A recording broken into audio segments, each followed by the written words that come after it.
Bismillahirrahmanirrahim. Jadi tema kita sore ini adalah man tagha versus man khafa. Dalil ayatnya atau referensinya kita ambil, mungkin yang Bapak dapatkan itu ikhtisar ya, resume, mukhtasar, ringkasan. Pola hubungan seperti apa. Kita mulai dari sini.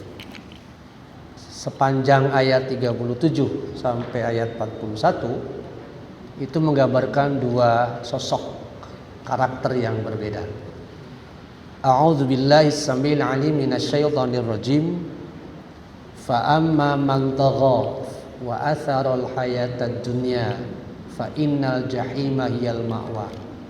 Ini karakter, orientasi sekaligus hasil akhir dari orang yang disebut man tagha. Adapun dua ayat sisanya, wa amma man khafa maqama rabbih wa nahan nafsa 'anil hawa fa innal jannata hiyal ma'wa, itu orang yang kedua. Kita berpeluang menjadi orang yang pertama. Siapapun man tagha. Sebab utamanya ada nafsu. Memang tidak ada nafsu nggak akan bergerak, Pak. Nah, bagaimana supaya peluang, potensi, mungkin bahasa sosial laten, Pak. Ya, kenal ya, saya kira laten ya. Kita semua punya bahaya laten, namanya tagha. Bukan saja korupsi, bukan saja komunisme yang laten. Tagha juga laten. Siapapun kita berpeluang melakukan itu. Lantas di mana hubungannya dengan saum? Nanti di ujung, insya Allah ada ringkasannya ya. Bagaimana dengan saum? Ada hubungan. Di sini digambarkan ayat 38 itu menggambarkan orientasi hidup orang yang disebut tagha. Wa asarul hayatad dunya. Asara biasanya lebih mengutamakan, lebih memfokuskan. Jadi fokus orang yang tagha adalah al-hayatad dunya.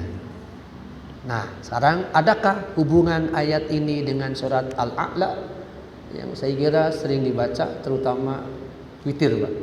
Sabbihisma rabbikal a'la. Itu sunnahnya memang witir itu Al-A'la ya. Ada kalimat bal tu'sirunal hayatad dunya. Nah, itu sama sebetulnya, Pak. Jadi di depan orang itu diajak untuk takut kepada Allah, tapi dia tidak terima, tidak respon. Apa sebabnya? Itu bal tu'sirunal hayatad dunya. Padahal kata Allah wal akhiratu khairul laka khairu wa abqa ya, khairu wa abqa. Bahwa dunia lebih rendah, akhirat sebaliknya, ada khairun sekaligus ada abqa. Hasil akhirnya al-jahima hiyal ma'wa. Saya coba bandingkan kira-kira makna jahim, sa'ir, jahannam. Ternyata mirip-mirip, Pak. Sa'ir, jahim, jahannam itu mirip-mirip apa? Menyala. Tiga-tiganya, jahim bisa menyala, jahannam bisa menyala, sa'ir pun menyala. Kadang-kadang dua-duanya disatukan dalam satu kata ya. Ada jahim sekaligus sa'ir. Adzabus sa'ir kan ada, adzabul jahim juga ada. Sebaliknya kalau maqam man khafa, orang yang takut adalah orang yang orientasinya akhirat, sehingga selama di dunia bisa melakukan wan nahan nafsa 'anil hawa. Sekarang kita lihat tafsirannya ya, singkat. Tagha sebetulnya sangat banyak disebutkan dalam Quran, termasuk tokoh-tokoh yang masuk kategori man tagha. Melampaui batas bisa, berlebihan juga bisa. Nanti perilakunya sewenang-wenang, melanggar aturan. Jadi jangan sampai orang yang ingin 3 periode disebut tagha gitu, Pak. Karena melanggar aturan. Aturannya berapa tahun, Pak? Berapa kali? Kan 2. Kalau dia memaksakan diri, nanti khawatir masuk kategori man tagha. alias inkonstitusional. Itu sama dengan mantogo, Pak. Hati-hati gitu loh. Jangan sampai Allah mengakhiri atau memberi akhir hidup orang yang togo itu hina. Di awal sudah bagus, nanti di ujungnya hina, alias su'ul khotimah. Jadi melanggar aturan itu hal biasa. Arti asalnya dalam sebuah tafsir, togo itu meluapnya air, meluber sampai mencapai titik kritis dan membahayakan. Mungkin kalau dikaitkan dengan korupsi negara yang terkait dengan kekuasaan ya, kata orang ahli ini, para ilmuwan politik, bahwa orang yang berkuasa apalagi lama cenderung korup. Kecuali kembali kita tadi, kecuali penguasa itu man khofa, mungkin enggak, tapi peluangnya besar untuk melakukan togo alias corruption. Itu togo. Ya, begitu kira-kira Pak ya. Sekarang kita lihat contoh dalam Quran, kata togo cukup sering ya, termasuk tokohnya. Izhaba ila fir'auna innahu togho, kata surat Toha. Di situ secara jelas disebut gelar Fir'aun. Bahkan di surat yang sama ya, An-Nazi'at di awal juga sama. Izhab ila fir'aun innahu togho. Musa datangi Fir'aun, beritahu dia bahwa karena dia itu togho, tadi melampaui batas. Salah satu tindakan Fir'aun disebut melampaui batas, saya kira Bapak Ibu sudah pernah dengar, adalah ungkapan Fir'aun yang dua kali, Pak. Ungkapan pertama mungkin agak rendah level kedurhakaannya, karena dia mengatakan, setahu saya tidak ada Tuhan selain aku. Nah itu masih agak lembah ya, agak rendah kan. Itu di surat As-Su'ara kalau salah ya, bahwa Fir'aun berkata, setauku tidak ada Tuhan selain aku. Ini belum mengaku Tuhan secara langsung, tapi nanti di An-Nazi'at dikatakan ana rabbukumul a'la. Itu lebih tinggi kedurhakaannya. Oke, berikutnya kalimat bal kuntum qauman toghin, as-sofat, itu menunjukkan bahwa kauman, komunitas, di dalamnya adalah individu-individu yang toghin, yakni pribadi-pribadi yang gemar melanggar aturan Nabi. Maka konteksnya kita sambungkan dengan Ar-Ra'd ayat 11. Untuk mengubah tatanan masyarakat dari karakter toghin menjadi karakter khaifin, orang yang takut kepada Allah, harusnya ada sosok di situ. Ada sosok, ada orang-orang yang muncul ke permukaan dan berdiri tegak seperti Ashabul Kahfi yang kemarin sudah disebutkan contohnya. Jadi khaifin harusnya, bukan toghin semua gitu. Ini kauman toghin, masyarakatnya itu sudah toghin, sudah suka melanggar aturan, payah sudah, bahaya ya. Atau di surat Az-Zariyat, oh maaf ada kurang ya, Az-Zariyat, bahwa mirip sama ya, qaumun toghun atau saubih, menunjukkan bahwa Nabi berperan, bertugas sebagai al-wasi, orang yang menasehati supaya masyarakatnya tidak berlebihan. Nah, Jahanam salah satu yang terkenal juga dihuni oleh orang-orang yang toghin. An-Naba, inna jahannama kanat mirsada lit-toghina ma'aba. Ma'aba itu sama dengan tempat kembali. Jadi sebetulnya ma'aba sama dengan ma'wa. Ma'wa tempat kembali, ma'aba tempat kembali. Kalau ma'wa tempat menetap, Pak. Tempat tinggal juga bisa ya. Inilah beberapa contoh kata togho dalam Quran. Berikut pelakunya ya. Adakah perbedaan man togho dengan la yatgho? Secara bahasa sama, secara tokoh perorangan juga sama. Berbeda ya. Kalau Al-Alaq ayat 6 yang sudah kita bahas, innal insana la yatgho. Sekali lagi, ayat ini menunjuk pada individu awalnya, yakni Amr bin Hisham. Tetapi kata para mufassir, penggunaan alif lam di dalam kata al-insan bermakna umum. Artinya siapapun kita, kembali ke atas, berpeluang, berpotensi menjadi pelaku yatgho atau togho. Adapun An-Nazi'at ayat 37 menunjuk pada Fir'aun. Jadi dengan bahasa lain, Al-Alaq ayat 6 adalah Fir'aun zaman Nabi Muhammad SAW. Kalau An-Nazi'at ayat 37 adalah Fir'aun zaman Nabi Musa alaihissalam. La yatgho, ini tadi saya sebutkan ya gambarannya. La yatgho menunjuk pada Amr bin Hisham atau Abu Jahal. Oke, kenapa Abu Jahal disebut la yatgho? Sungguh Allah yang memberi nikmat dan kekayaan padanya. Ini sebabnya Pak. Lalu misalnya Allah menciptakan, memuliakan, mengajari, menciptakan keberadaannya, memuliakan harga dirinya, mengajarinya menjadi pandai.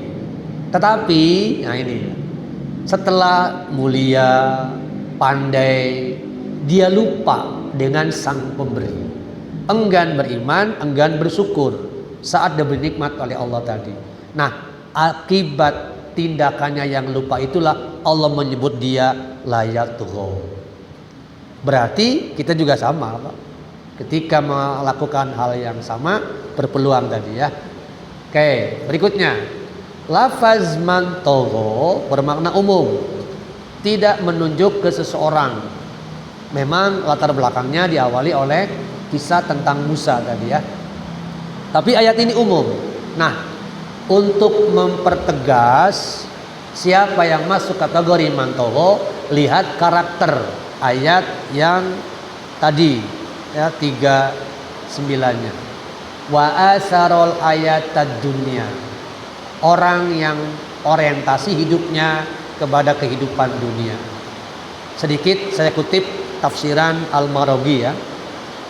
Yatgho dimaknai oleh Al-Maraghi dengan yatakabbaru wa yatamarradu, sombong dan suka membangkang. Itu yatgho. Biasanya pembangkangan dilakukan seseorang pada saat ada ambisi-ambisi ingin number one, ingin menjadi yang teratas, ingin menjadi tetap memiliki atau menguasai sesuatu.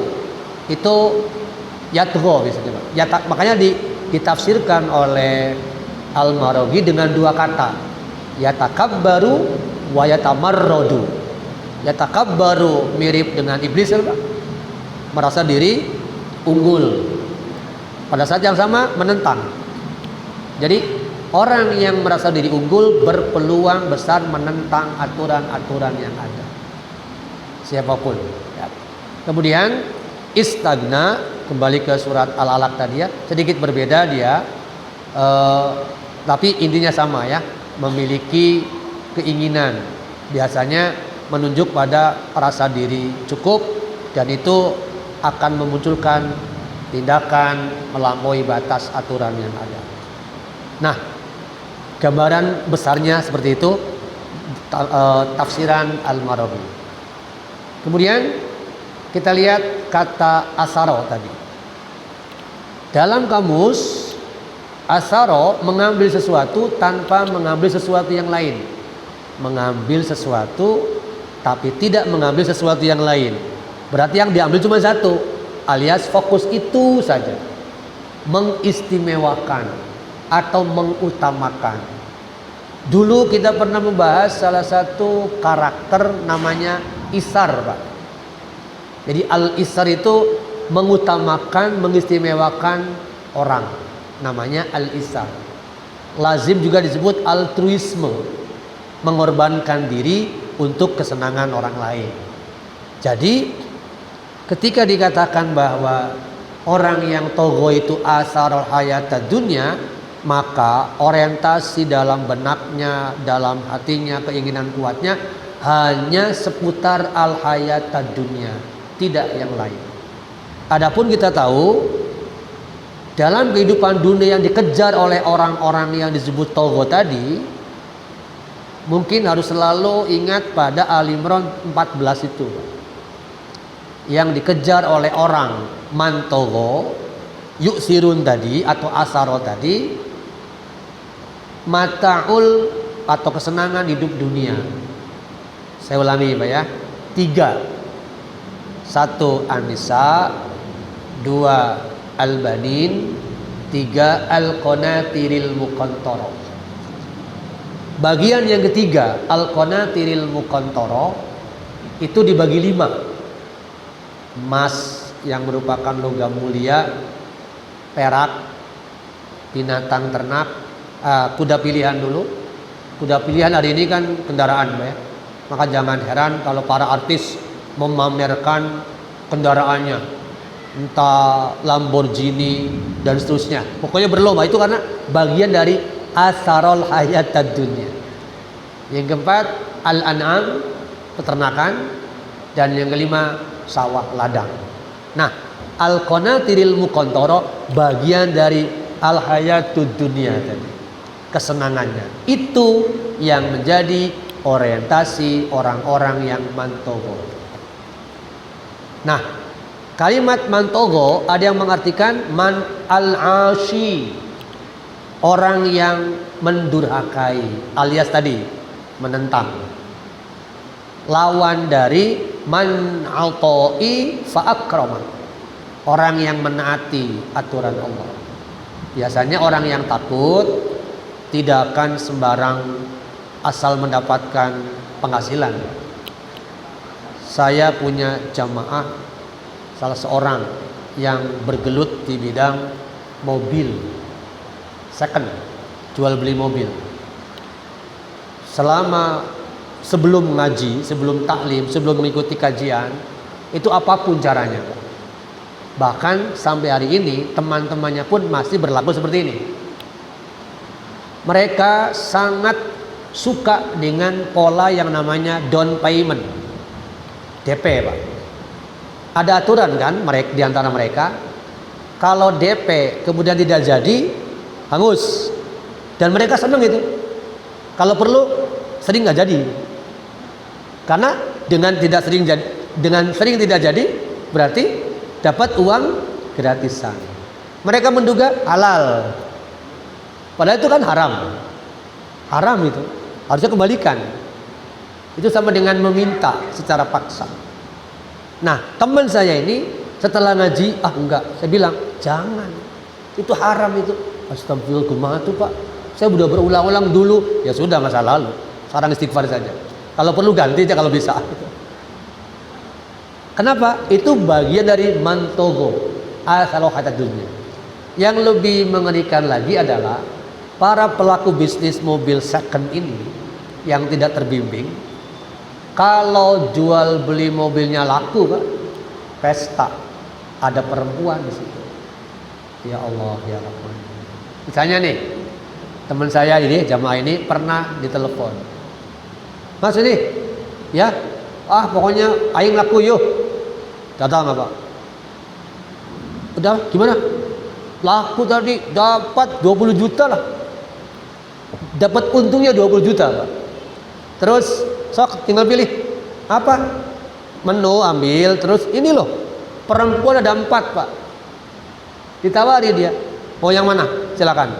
Ya Allah, ngurut dada Pak. Itu tradisi di antara mereka, kata teman saya ini. Jadi benar kan? Asarul hayatad dunya itu merupakan karakter khas dari mantogo. Ketika teman saya, astagfirullah, enggak, saya enggak pernah begitu. Jangan sok suci lah, kamu kan laki-laki juga, gitu. Jadi itulah hari ini masih ada itu yang seperti itu. Ya. Lebih lucu lagi, di antara mereka ketika yang pusing-pusing sekarang, udah mulai kendor kan, jual beli mobilnya, apa ekspresinya? Judi online. Judi online rame di antara mereka. Tapi kalau pusing minjem. Kalau punya uang pinjam. Ketika dapat judinya, aing menang kabar di 60 juta, oi. Itu mantogo, Pak. Dan ini masih banyak di sekitar kita, ya. Nah, teman saya ini sedang mendekati mereka supaya berhentilah dari hal-hal seperti itu. Padahal salah seorang di antara mereka sudah stroke, Pak. Stroke, maaf ya, wajahnya begini berubah gitu, tapi nggak kapok-kapok juga, ya Allah. Ya, mantogo wa asarul hayatad dunya, ya. Oke, jadi keadaan orang kafir akan mengalami hal seperti itu kelak, ya, di akhirat. Nah, Islam dalam konteks ini mengingatkan lewat ayat-ayat bahwa antara lain Al-Qasas ayat 77 ini dalam konteks supaya orientasinya tidak salah, perbaiki. Wabtaghi fima atakallah, carilah dengan apa yang Allah anugerahkan untuk kampung akhiratmu, tapi jangan sampai melupakan dunia juga. Salah satu kalimat menarik di dalam ayat 77 ini kan ada kalimat wala tabghil fasad fil ardi, jangan melakukan kerusakan di muka bumi. Dan tindakan merusak bersambung lagi dengan kalimat tadi togo yang menentang aturan-aturan. Oke, lanjutkan. Nah, fa'amma man togo yang tadi sudah disebutkan adalah man al-ashi, pendurhaka. Kita lihat contoh yang menggambarkan bahwa orang yang togo mendurhaka itu senantiasa asi, menentang atau melawan atau membangkang aturan Allah. Misalnya lawannya di sini, Pak. Toha ayat 72 disebutkan oleh Allah di sini dengan ungkapan lan nu'thiraka ala ma ja'ana minal bayyinati walladzi fatarana faqdi ma anta qadi innama taqdi hadhil hayatad dunya. Ini ungkapan yang menunjukkan bahwa orang-orang yang togo tadi senantiasa meyakini bahwa hidup kalian ya hanya di dunia ini, tidak lebih. Karena berprinsip bahwa hidup itu hanya di dunia, puaskan semaksimal mungkin. Toh kalau sudah mati lepas, selesai. Itu karena tadi berarti bersambungan, Pak, ya. Orientasi kehidupan dunia pasti berawal dari tidak yakin adanya akhirat atau azab-azab atau hasil akhir dalam kehidupan akhirat. Itu selalu berhubungan. Sementara di dalam surat Al-Hasr ini beda, Pak. Kalau di surat Al-Hasr yu'sirun atau asaro tadi sesuai makna di awal, mementingkan orang lain atas dirinya. Jadi Bapak perhatikan ada kalimat wa yu'siruna ala anfusihim. Mereka mementingkan pihak lain atas dirinya, padahal hajatan mimma, mereka pun butuh tentang sesuatu itu. Mungkin ayat ini kalau di latar belakangi dengan kisah sirah nabawiyah nyambung, sebab ini ada latar belakangnya dengan peristiwa di Madinah nantinya, bahwa orang-orang Ansor sangat memperhatikan keadaan saudaranya dari Muhajirin, sehingga nanti ada contoh ekstrim yang menawarkan kepada saudaranya itu untuk memilih salah seorang istrinya kalau dia belum menikah, atau memilih kios atau toko. Ini contoh yu'siruna ala anfusihim, namanya al-isar yang tadi sudah disebutkan. Baik, itu gambarannya, ya. Jadi kalau surat Toha menggambarkan ahli sihir, tentang tidak usah percaya gitu dengan bukti-bukti tadi. Utamakan saja yang kami datangkan nih, pasti menang, pasti bisa mengalahkan Musa, kata mereka. Sementara kalau yu'sirun fokusnya pada mementingkan pihak lain dalam konteks kebaikan. Itu asaro. Jadi saya kira asaro sudah jelas, ya. Nah, kita harus biasa mengartikulasikan bahasa supaya tidak salah makna. Asaro dengan asyar itu kan beda, tapi lisan kita selalu sama antara asar menunjuk pada waktu asar dengan asar yang berarti jejak atau bekas tadi. Itu jauh berbeda ya. Para bapak dan hadirin rahimakumullah, sekedar memberi contoh bahwa inilah togho, Pak. Meluber, meluap. Jadi jelasnya orang yang melewati, meluapkan kegembiraan berlebihan pun bisa masuk kategori togho. Atau batas hukumnya begini, dilewati, ditabrak, itu juga togho. Meski ada istilah lain ya yang maknanya mirip, yaitu gulu, taglu. Ketika kita melampaui batas keyakinan, itu bisa gulu, Pak. Contoh sekarang sedang ramai nih, penggunaan hadis-hadis yang diyakini oleh para muhaddisin sebagai palsu, lalu dijadikan kajian tentang ismu ruh misalnya. Kan sampai apa sekarang? Sedang nama-nama ruh. Itu tafsiran batiniah sebetulnya. Nah, diduga bahwa terkait dengan kajian seperti itu sesungguhnya seringkali mengutip hadis-hadis yang maudhu. Levelnya bukan lagi dhaif, tapi sudah maudhu. Belakangan sedang ramai ya. Biasanya kajian masalah sufistik yang seperti itu. Jamaah yang dirahmati Allah, kembali ke kalimat wa atharat. Nah, salah satu contoh hadis menerangkan tentang akan munculnya orang-orang yang bersikap togho atau asarul hayatad dunya. Kita lihat Abdullah bin Mas'ud menerangkan. Kata Rasulullah SAW, innaha satakunu ba'di asaratun wa umurun tungkirunaha. Sungguh satakunu ba'di, akan terjadi kelak sepeninggalku. Berarti usai Rasulullah SAW wafat. Dua, Pak. Satu, asaratun, yakni pribadi atau perorangan atau seseorang yang lebih mementingkan diri, mementingkan dirinya untuk mengejar kehidupan dunia. Yang kedua, umurun tungkirunaha, dan kemungkaran yang merajalela. Jadi urusan-urusan ingkar itu membuncah tanpa batas yang luar biasa. Kata Rasul, nanti sepeninggalku akan mengalami peristiwa seperti itu. Nah, tentu para sahabat takut mungkin, Pak. Sehingga mereka bertanya, ya Rasulullah, ma ta'muruna?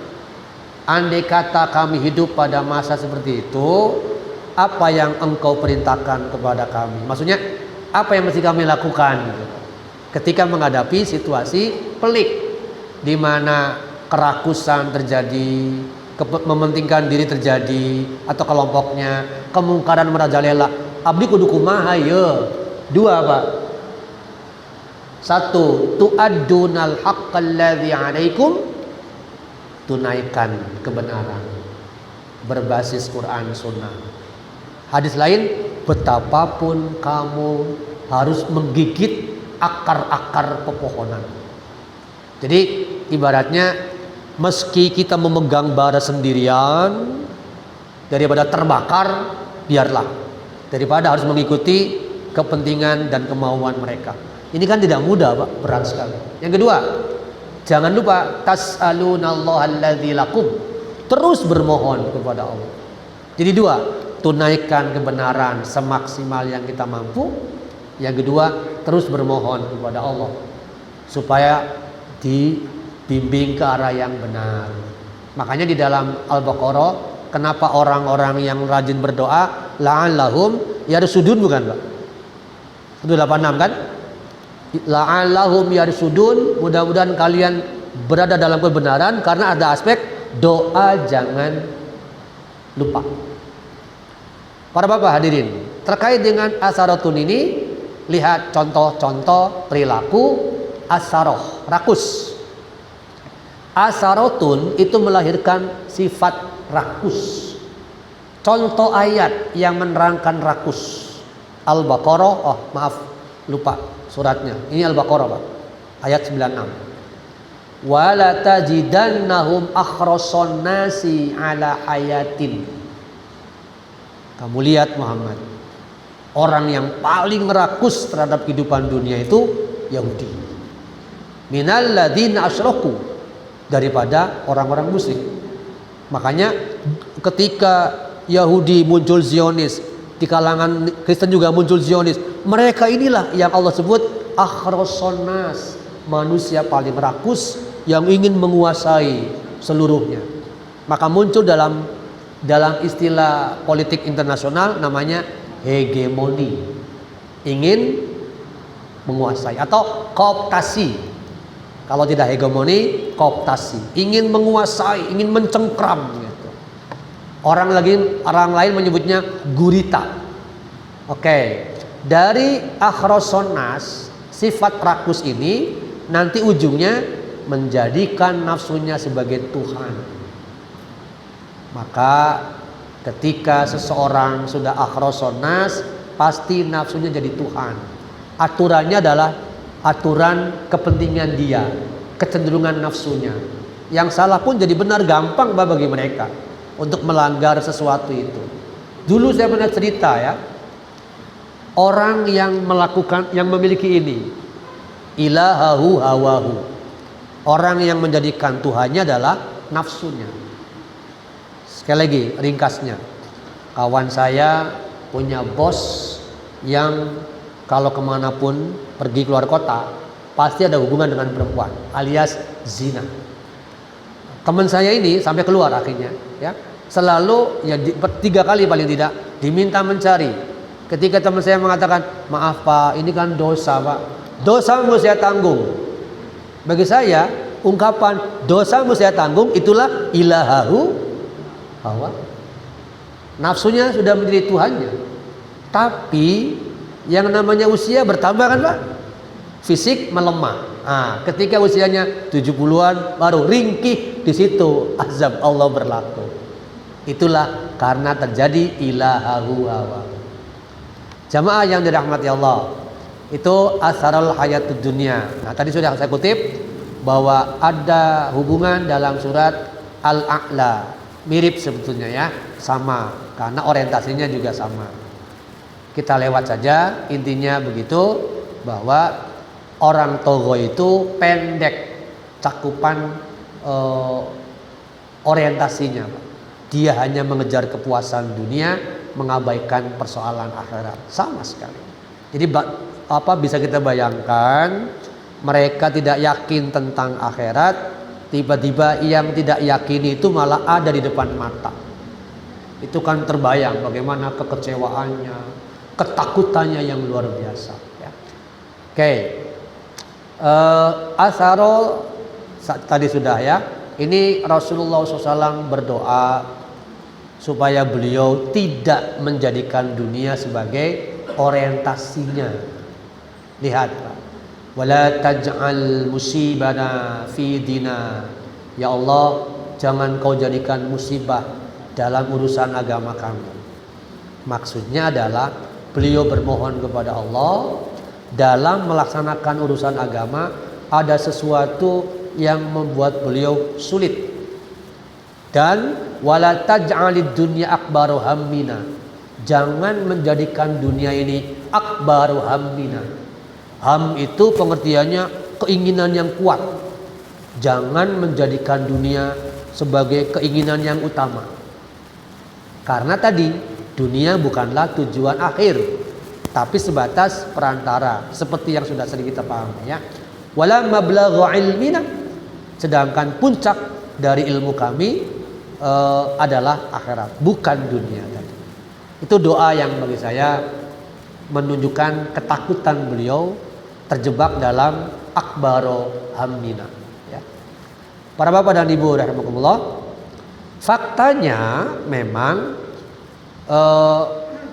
kalau kita tidak bersikap hati-hati terkait dengan dunia, ya tadi gampang terjebak, fokusnya ke sana. Alangkah indahnya kita menjadi pribadi seperti An-Nur 37 nih Pak.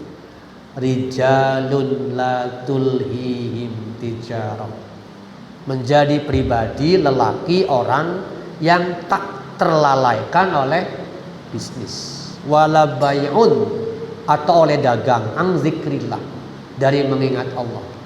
Hari ini kan lihat para pedagang, para pebisnis, hidupnya hanya untuk itu saja, seolah-olah tidak ada yang lain orientasi. Memang sulit sih kondisinya sekarang. Bahkan ada, kalau kita lihat dalam kajian tentang tanda-tanda kiamat, disebutkan dalam hadis itu, saking dunia fokusnya kepada kehidupan dunia saja, penduduk dunia itu, maka kaum wanita pun dilibatkan untuk mendukung penuh. Ada hadisnya. Nanti perempuan dilibatkan full dalam urusan bisnis bersama suaminya demi mencukupinya, dengan alasan itu udah gimana, kurang soalnya. Itu sudah jelas asarul hayat dunya, ya. Jadi bagaimana caranya nih kita menjadi rijalun tadi, ya. Sebab ketika kita berhasil menjadi orang yang la tulhihim, tidak dilalaikan oleh pekerjaan, oleh dagang, betul-betul memiliki manajemen waktu yang istimewa, tepat sekali, insya Allah kita akan mengalami la'allakum tuflihun, dimenangkan oleh Allah, diberi keberuntungan. Para bapak dan hadirin rahimakumullah, itu hubungan antara ayat sebentar ya. Nah, sehingga nanti ketika dia tuflihun lewat uzkurullah, seperti yang biasa kita lakukan, entah tilawah, entah sholat, entah kajian, kita tidak akan mengalami takut. Sementara mereka yang hari ini orientasinya dunia, ya khafuna yauman, nah itu pada hari akhirat itu dia mengalami ya khafuna, ketakutan yang luar biasa, tataqallabu fihi fil qulubi wal absar. Hal ini tercermin dari hatinya yang bergolak oleh rasa takut dan matanya yang mengalami pancaran sinar yang panik. Itu nanti, karena hari ini mereka tidak merasa takut, akhiratnya sebaliknya, guncangannya luar biasa. Hadirin para bapak, terkait dengan dunia, apa itu dunia ya? Saya temukan kira-kira 3 makna nih, dunia itu. 1, ada yang mengartikan dunia dari kata ad-dain, kewajiban, hutang. Sehingga logikanya begini, kalau dunia berasal dari kata ad-dain, itu menunjukkan bahwa seluruh aktivitas dunia pasti berkaitan dengan menunaikan kewajiban. Tidak ada yang lepas dari kewajiban selama seseorang hidup dalam kehidupan dunia ini. Pasti melakukan, entah kewajiban dengan Allah, entah kewajiban dengan sesama manusia. Seperti suami istri kan ada hak dan kewajiban ya. Yang kedua, ad-dunia itu ada hubungan dengan ad-din, agama, atau bahkan pembalasan ya. Ad-din atau pembalasan.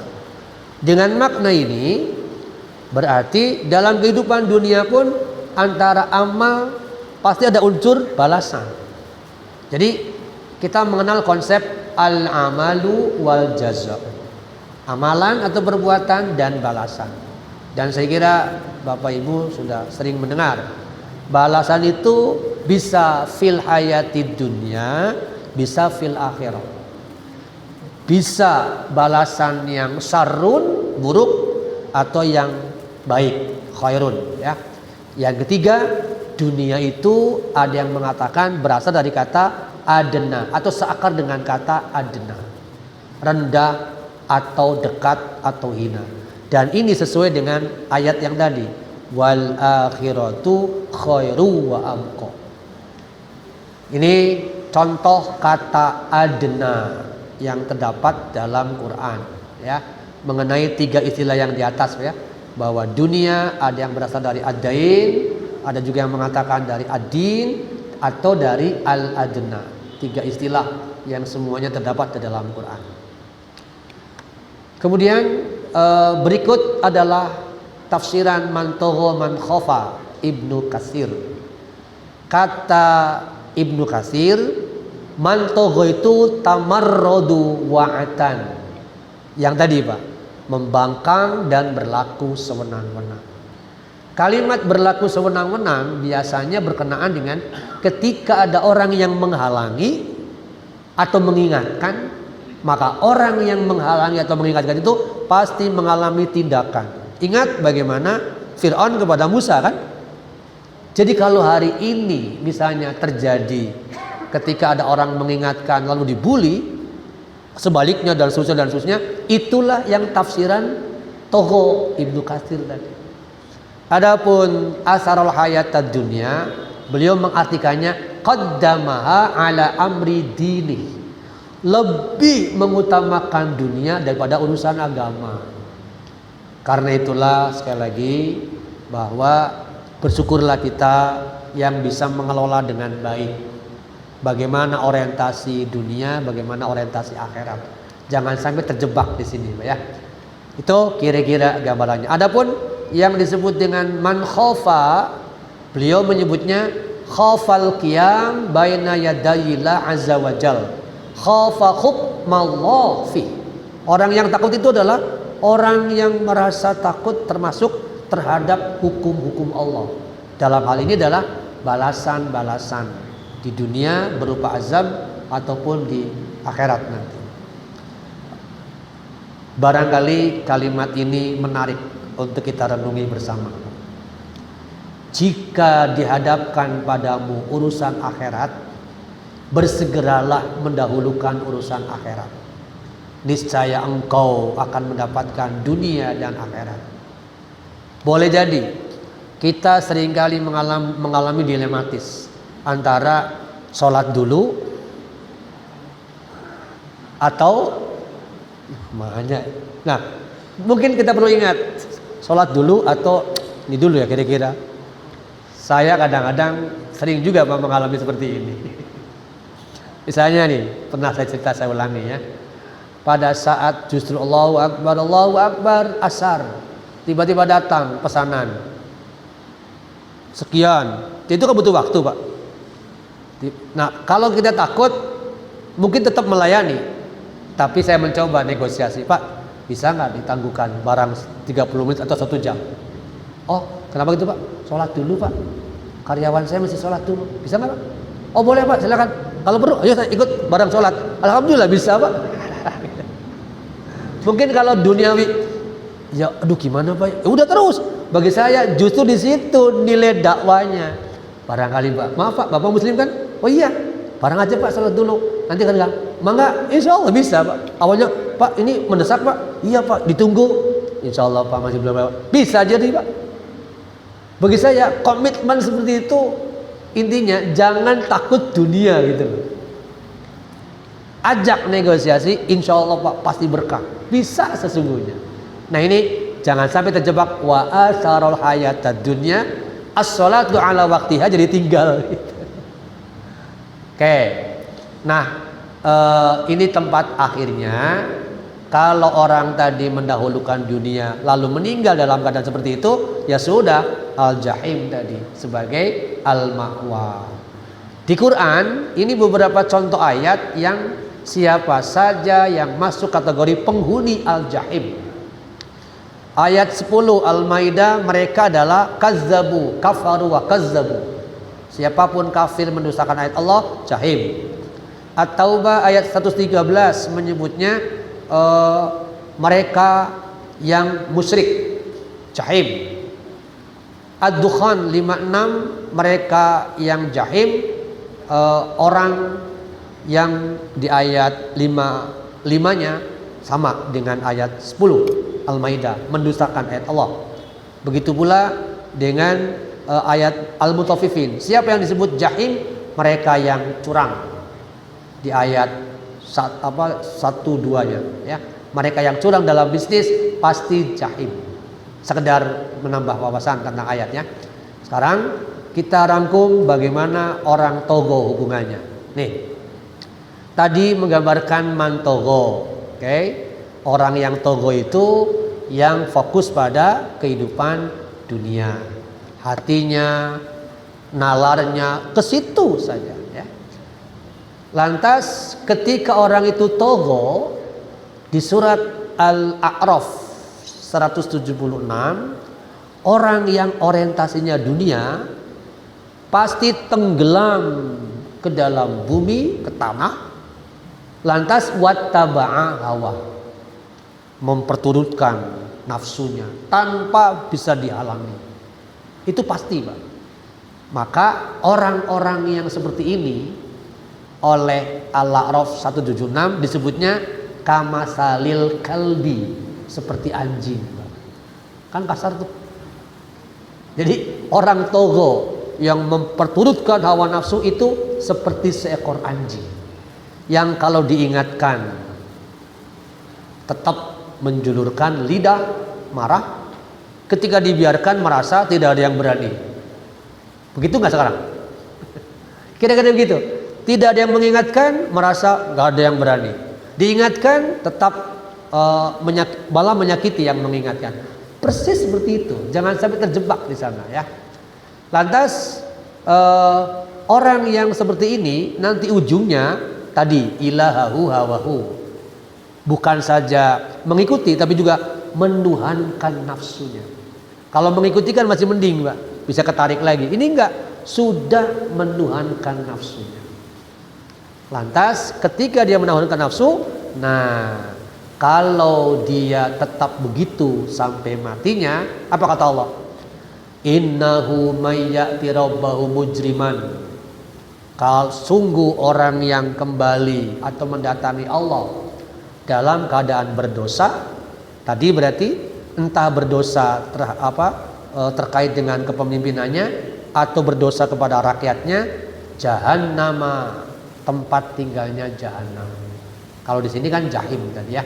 La yamutu, di dalamnya dia tidak akan pernah mati atau juga tidak akan pernah hidup.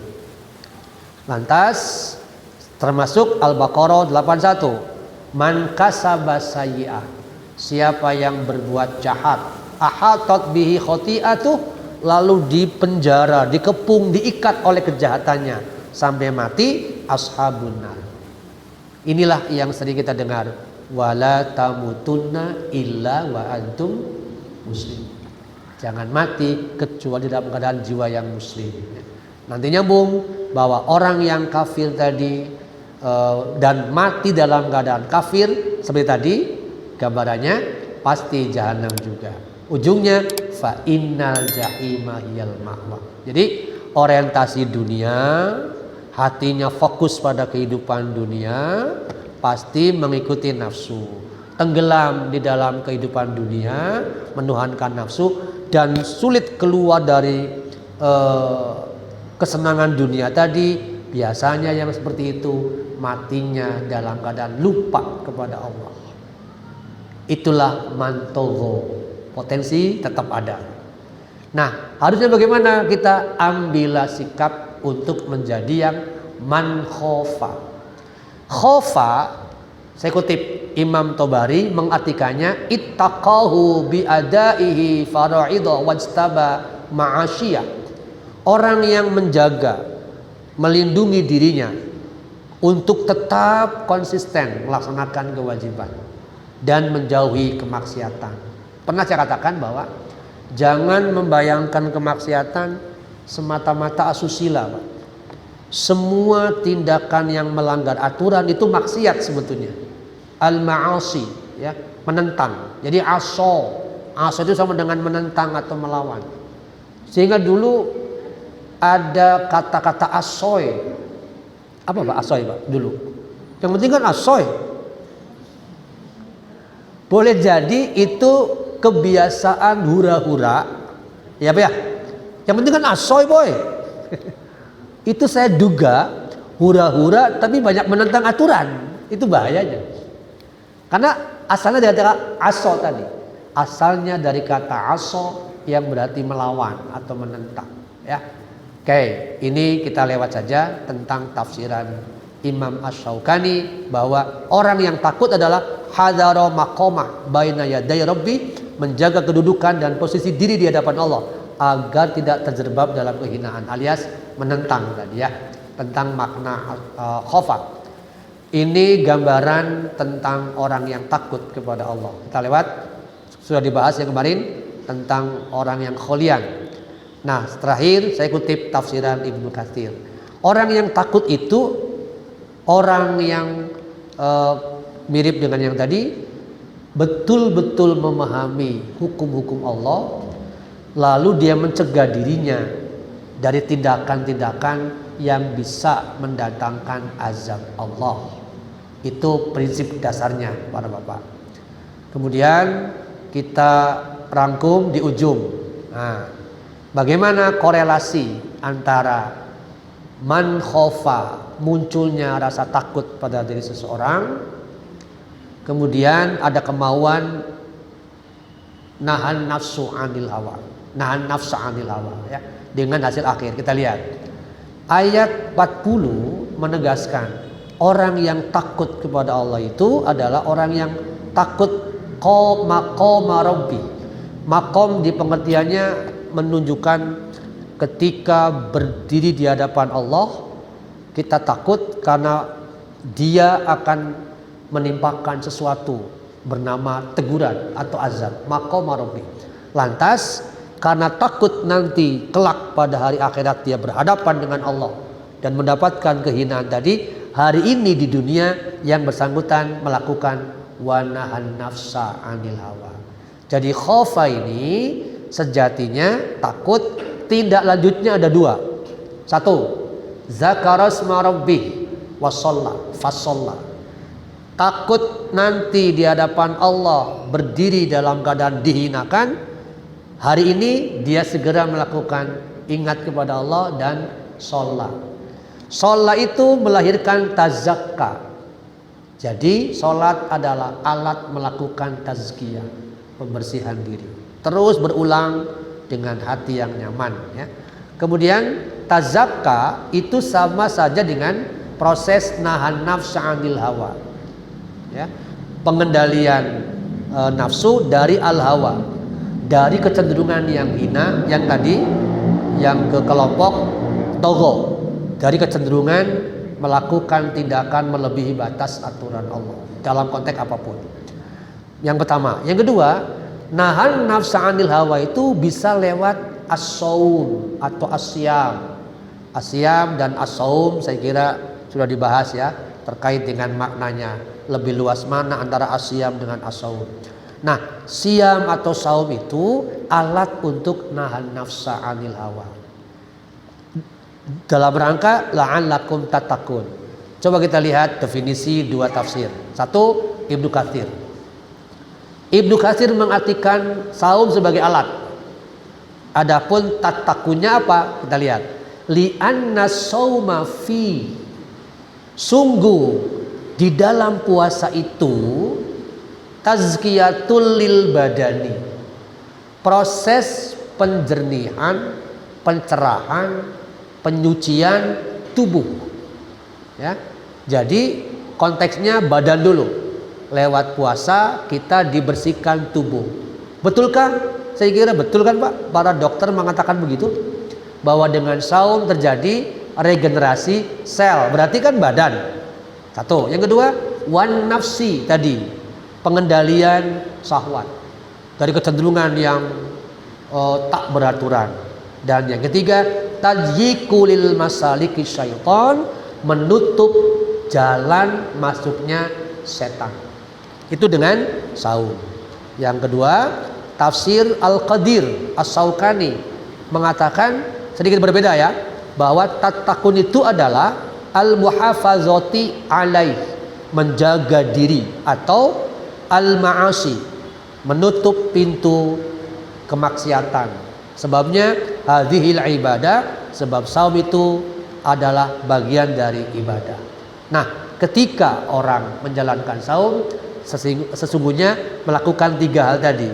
Tubuh kita sedang dibersihkan, yang kedua nafsu kita sedang dikendalikan, dan setan sedang kita tutup untuk tidak bisa masuk. Demikian para bapak hadirin rahimakumullah, yang kita hasilkan nanti lewat saum. Ad-dunya hasanah, Salah satunya lewat buka nanti kita berbahagia, di akhirat pun sama, kita mendapatkan jannatul ma'wa insyaallah. Sebagaimana hadis bahwa ada pintu surga namanya Royan yang hanya bisa dibuka dengan asyam, dan kita sedang mendapatkan kuncinya itu. Barakallahu li wa lakum. Baik, menarik. Makanya kalau kita ada satu sesi itu bahasanya di pembahasan mengkolaborasi saya khawatir ini ada kalau diberikan kepada anak-anak kita. Ini kan seolah-olah dia nanti melupakan dunia. Ya. Seolah-olah akhirat. Bahkan ada kelompok yang tidak yang seolah-olah meninggalkan aktivitas dunia itu ada teman-teman kita yang itu yang harus menjalankan ini. Mungkin yang perlu dipertegas itu ketimbangan. Kita memang perlu dunia, bagaimanapun juga untuk mengikuti anak, tapi juga agar tidak terlalu kapan. Khawatir kalau bertanya kepada hal yang seperti dunia, mereka itu lari daripada iman Allah. Ya. Terus kalau yang ingin kaya, yang punya kaya itu kan tetap harus belajar sebagai aktivitas. Ini kira-kira persoalannya di mana? Memang ujung-ujungnya kalau ini kan tadi ujungnya menjadi orang yang terpakai, orang yang terpakai ujungnya sana dengan dua tadi. Tapi yang awalnya, jadi karena dia menggunakan dunia, dan juga yang takut. Dan perimbangan figur-figur itu kira-kira kalau ada satu figur di awal yang bisa kita ambil. Sudah di atas. Baik, saya coba ambil kasus zaman Rasulullah SAW yang patut kita renungi. Hanzalah, salah seorang sahabat, datang kepada Abu Bakar radhiyallahu an dengan mengucapkan sesuatu yang mengagetkan Abu Bakar. Nafaqo Hanzalah, nafaqo Hanzalah. Hanzalah sudah munafik, menyebut dirinya munafik, Pak. Hanzalah sudah munafik. Mada ya Hanzalah? Ada apa ini? Kok kamu menyebut dirimu munafik? Ya bagaimana tidak munafik, wahai Abu Bakar saudaraku. Saya kalau taklim bersama Rasul, di depan Rasul, beliau menerangkan tentang jannah, tentang neraka. Gitu ya. Takut luar biasa. Seolah-olah saya ingin di sini saja. Tidak ingin keluar. Ingin ibadah terus. Tapi ketika saya sudah bersama istri, anak, bisnis, dagang, begini begitu, poho kabeh ya gitu. Lupa semua itu. Apa kata Abu Bakar? Sama bro gitu. Saya juga begitu. Kalau di depan Rasul, ya Allah, hidup ini inginnya nggak mau keluar. Di sini saja. Ingin ta'lim, ingin terus begitu. Tapi kan kita juga punya tugas. Kalau begitu, ayo kita tanyakan ke Rasul, mengapa ini terjadi? Sampaikan, Pak, datang berdua. Disampaikan seperti itu, yang menyampaikannya Hanzalah, bukan Abu Bakar. Lantas apa kata Rasul? Subhanallah, andai kata kalian tetap berada seperti dalam taklim, meski kalian di rumah sana, meski di dalam konteks bisnis, malaikat akan menjabat tanganmu, la sofahatkum. Artinya jamaah, betapa sulit Pak ya. Tetap dalam konteks uzkurullah, meski situasi tadi aktivitas keduniawian begitu kuat. Nah, di sini menurut saya agar tidak terjebak oleh tarkud dunia di satu sisi. Betul sih, ada beberapa, bukan beberapa, banyak ya kawan yang karena nikmat dengan kegiatan zikirnya, dengan kegiatan kajiannya, tarkud dunia dia. Yang lebih celaka lagi ini, mereka ini sampai mengatakan begini Pak, ketika kenapa nggak cari nafkah? Kamu kan punya istri, nafkah hidup dan baik dah ayah bapak anak iya. Ini bahaya Pak. Bayangkan jawabannya di antara mereka ada yang begitu. Anda harus menafkahi istrimu. Kenapa diam? Kan punya bapak dia. Ya biarkan bapaknya saja memberi nafkah. Masya Allah. Ini sebuah kalimat yang menggambarkan jahil. Ya. Di sisi lain, ada sekelompok mereka yang hebat bisnisnya, luar biasa, tapi lupa tadi itu. Jadi yang ideal adalah Bagaimana kita mengikuti An-Nur tadi Pak 37. Rijalun la tulhihim tijarah wala bai'un an dzikrillah. Caranya bagaimana? Nah, disinilah perlu ada yang masuk ke sana atau mereka sendiri yang harus mencari untuk menemukan bagaimana dua kekuatan itu berpadu. Zaman sahabat dulu mereka tahu diri, aktif bisnis, tetapi mereka sadar bahwa ini bahaya kalau tidak ada bimbingan. Maka mencari Pak taklimnya dengan Rasul. Nah, bagaimana caranya kita memadukan dua sisi ini? Begitu kira-kira gambarannya. Mengapa?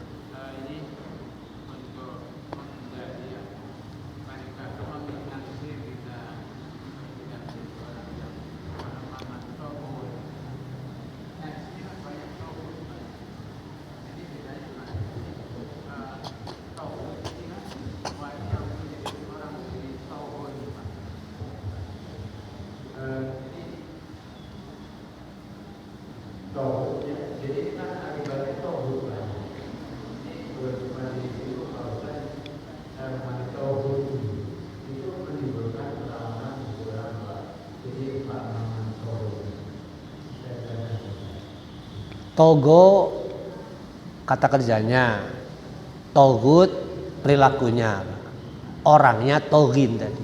Jadi tindakan-tindakan yang melampaui batas atau melanggar aturan-aturan yang Allah sudah tetapkan atau kesepakatan dengan. Jadi ingat yang namanya togo itu tidak melulu melanggar aturan Allah, Pak. Melanggar kesepakatan dengan orang, traktat akad dengan orang itu sudah masuk kategori melampaui batas ya. Yang tadi saya katakan, katanya konstitusi itu kan sudah kesepakatan tuh. Yang namanya konstitusi kan kesepakatan bersama. Itu artinya ikut patuhi. Kalau tidak, tadi namanya mantogo. Tindakannya togut berarti. Nah, orangnya togin nantinya. Kalau dia mati dalam keadaan begitu, sama dengan mantogo tadi, mujrim. Sama dengan mujrim atau berdosa. Ada hadis lain yang mengatakan, kalau ada pemimpin, penguasa yang mengabaikan hak-hak rakyat, kemudian mati dalam keadaan begitu, haram baginya jannah. Itu kan jelas Pak. Di bab yang disolehin ya, bab 80 menyebutkan begitu. Jadi mestinya ada hadis ayat Quran yang mengatakan begini. Kalau nggak salah di As-Sajdah juga ada. Wa ja'alnaha a'immatan yahduna. Ada orang yang kami angkat jadi pemimpin. Harusnya pemimpin itu yahduna, mengajak rakyatnya kepada Allah. Dia sendiri harus maksimal untuk memberikan kesejahteraan. Kalau tidak ingin disebut gosyan tadi gitu. Nah, nanti kembali lagi bisa togut kalau dia melanggar kesepakatan dengan manusia yang sudah disepakati atau jelas-jelas melanggar aturan Allah. Begitu ininya perbedaannya. Mengapa?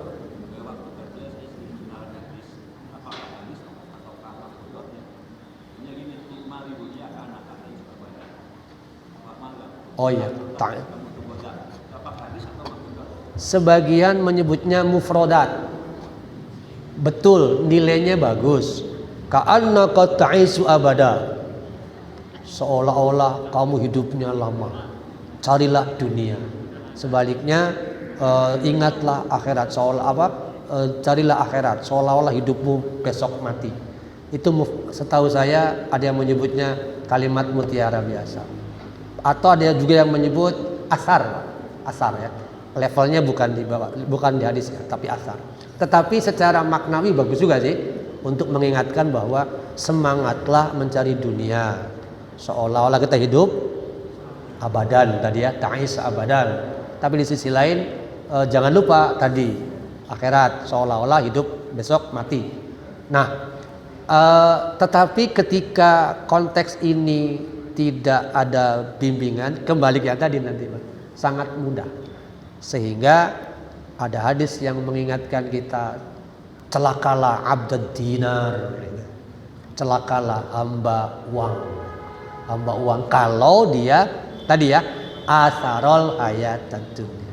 Lebih memfokuskan pada kehidupan dunia. Jadi mestinya saum ini menjadi sebuah media ya, untuk melakukan dalam bahasa komputer namanya defragmentasi gitu. Defragment itu menyusun kembali hal-hal yang ayeuna teh paciwe ya, pabalatak gitu ya.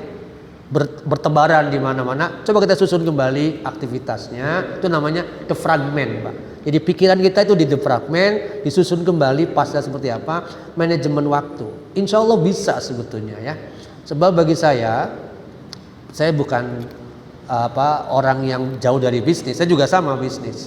Ada usaha. Tetapi di situ ketika kita mencoba menggagas tentang sebuah produk, tapi di sisi lain kita lihat manajemen waktunya terkait dengan agama, insya Allah bisa diarahkan sebetulnya. Begitu banyak hadis yang memberi kita arahan-arahan mengenai bagaimana cara mengelola usaha gitu.